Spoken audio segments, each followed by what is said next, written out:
আসসালামু আলাইকুম প্রিয় ভিউয়ার্স। ভারতে শেষ হচ্ছে লোকসভা নির্বাচন। জয়ের আশাবাদী শতভাগ নরেন্দ্র মোদী, অপরদিকে রাহুল। উভয়ই বোঝা যাবে চূড়ান্ত ফলাফলের পর।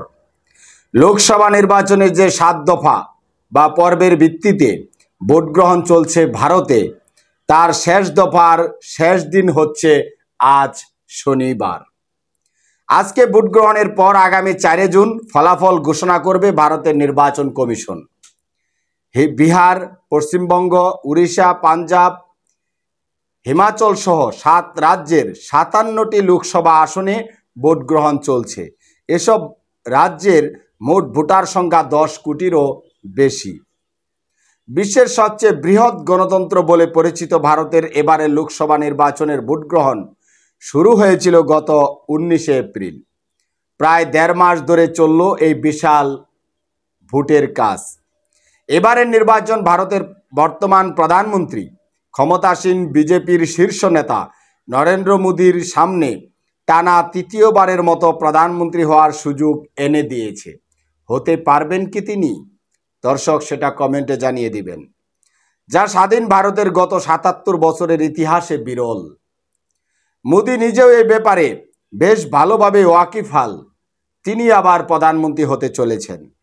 গত প্রায় 1.5 মাসে ভারত জুড়ে যত প্রচারণ সভা করেছেন মোদী, প্রায় প্রত্যেকটিতেই জনগণকে ভোট কেন্দ্রে এসে ভোট দেওয়ার উদাত্ত আহ্বানও জানিয়েছেন তিনি।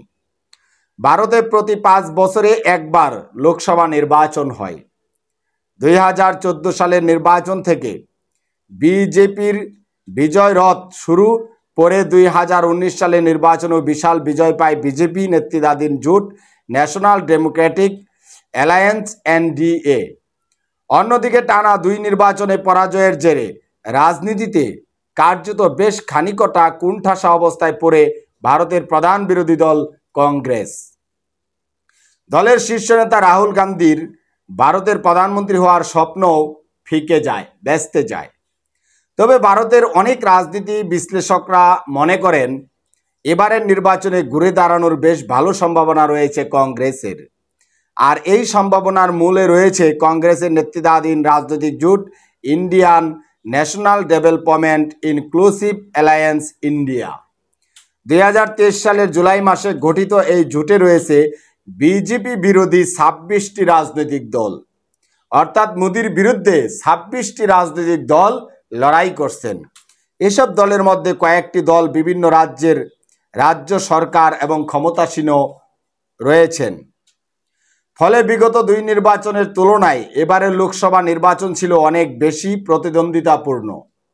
ভারতের রাজনীতি বিশ্লেষকদের মতে এবারের নির্বাচনে ইন্ডিয়া জোটের জয়ের সম্ভাবনা রয়েছে, তবে কম।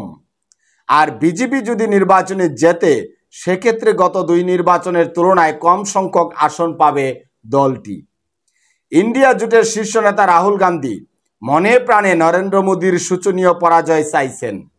অন্যদিকে NDA জোটের শীর্ষ নেতা নরেন্দ্র মোদী ব্যাপকভাবে আশা করছেন নির্বাচনে ইন্ডিয়া জোটের ভরাডুবি ঘটবে এবং সেই ভরাডুবির দায় মাথায় নিয়ে রাজনীতি থেকে বিদায় নেবেন রাহুল।